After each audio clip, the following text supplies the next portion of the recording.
You're listening to Soap Dirt, the latest in television entertainment news. Hi, Bold and the Beautiful fans. I've got your 2-week spoilers for February 24th through March the 7th. Poppy's under fire, and Steffy is absolutely terrified. It's Belinda from Soap Dirt. If you're not following us, please click that subscribe button.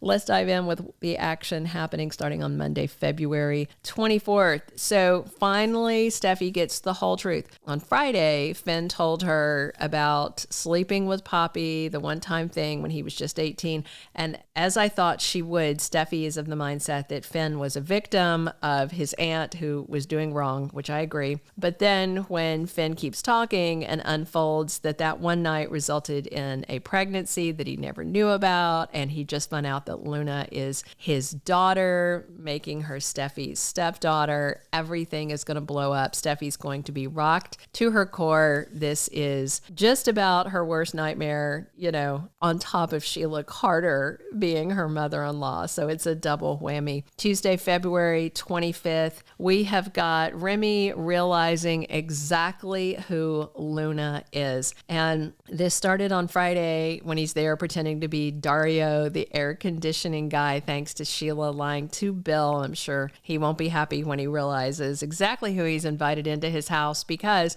Will and Electra drop by, and if Remy's hanging out doing maintenance and stuff, boy, that's going to be pretty interesting. So Remy remembers reading about the murderous Forrester Creations intern, and he is talking to someone who's actually worse than him. I mean, he's a pervert. She's a murderer. I don't know where the scales of justice land on that, but that should be very interesting. And we also have on Wednesday, February 26th, Steffy and Finn's world turning upside down. And I wonder if he's back at the prison to find out where exactly is Luna, and something's going to lead him to Bill's door later in the week. Meanwhile, Deacon is talking to Sheila and telling her to please don't respark your obsession with Finn and your grandson Hayes again. And Poppy is at Il Giardino this coming week and having a conversation with Sheila. And of course, Poppy's fresh off again, begging Finn not to tell anybody, but he already told Steffy, and that means everybody's going to know soon. And Sheila has this funny turn of phrase talking to Poppy, saying that she has more intimate knowledge of Finn than Poppy does, something like that. And of course, she freaks out when Sheila says that and spills her drink, drops her glass. It's kind of a whole thing. And she should be very scared of Sheila. Thursday, February 27th, Ridge is thrilled to get Forrester Creations back. Now, that's what the spoiler says. So I don't know if it's officially back in his hands or he just has confirmation from Carter that he's gonna give it back. The Forrester fragrance line launches that same day. We also have Ridge and Taylor talking about the betrayal from Brooke and Carter and his guilt and when they're going to get the company back as they share beers over at the Forrester mansion where they're both living together now. On Friday, February 28th, Finn is completely frustrated and he wants to know why Luna is not in prison. He rings Bill Spencer's door and there's his daughter Luna answering the door, and she's got an ankle monitor on, but she's not in prison where she is supposed to be for killing 2 men and nearly killing his wife. And Daphne leverages Carter's guilt to get her way. She is going to kiss him this week. They also have lunch out at Il Giardino together. And when she's kissing him in the CEO office, Hope is peeking in at the door and glaring at them. Everything in Hope's life is falling apart.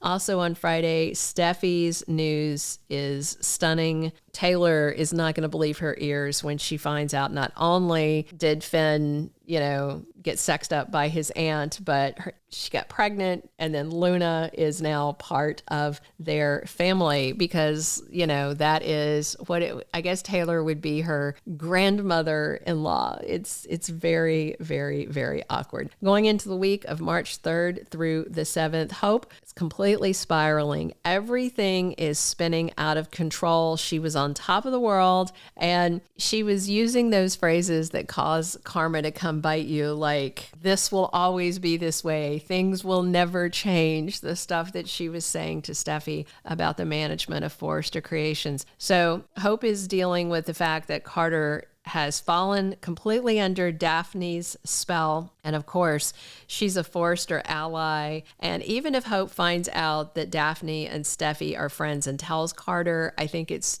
too late. He is hook, line, and sinker for her. And she's encouraging him and stroking his ego while conversations with Hope, she is bossing him around and getting aggressive and telling him he can't give back the company, throwing out ultimatums, all the things that she has to do, And on the topic of Hope, it looks like we are going to see her in short order lose her job and her line and her temper when the Forresters sweep back in to take control over their company. And unless somebody intervenes, Hope's going to be back out that door. Remy, of course, is back on the scene now, which means it's only a matter of time until Elektra and Will find out that he's on the loose. And he told Sheila the other day, he's done, time served. He got, a month behind bars and he's on the loose. And that is going to terrify Elektra.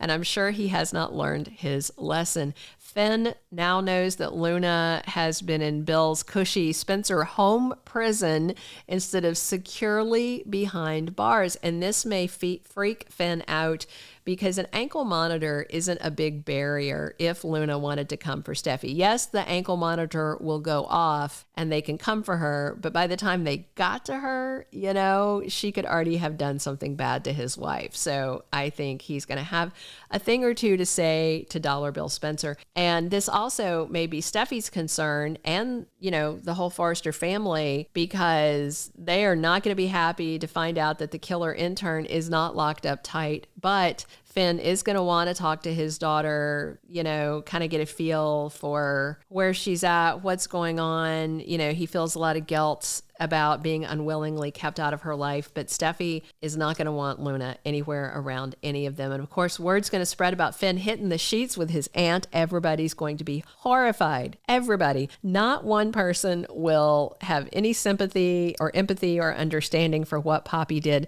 Not even Ridge, who once made out with his former stepdaughter, Bridget. Sheila is thrilled to find out Finn has another kid. A little horrified that it's Luna, but still, this is a kid that she will probably be able to get to know because nobody else is going to want her around. So by default, Sheila's going to be part of the only family that will welcome Luna. Deacon, of course, is going to be horrified that his wife's granddaughter killed two of his good friends. This reveal is going to have ripple effects throughout all the families that are on Bold and the Beautiful. Brooke, of course, is going to be angry if the Forresters sweep in and fire Hope. She's definitely not going to be CEO anymore. But if Carter is reinstated as COO and Hope is shown the door, Brooke may snap. Obviously, Katie and Will are going to stay on board at FC. They weren't exactly cheering the coup. They couldn't stop it, but they just kind of went along. But I wonder if Brooke might actually walk out in solidarity with Hope if she's let go, or stick around hoping she can lure Ridge away from Taylor. Thank you for being a loyal listener. Follow us wherever you get your podcast, because you don't want to miss the next episode. Soap Dirt is on all the major podcast platforms, including Apple Podcast, Spotify, iHeartRadio, and more.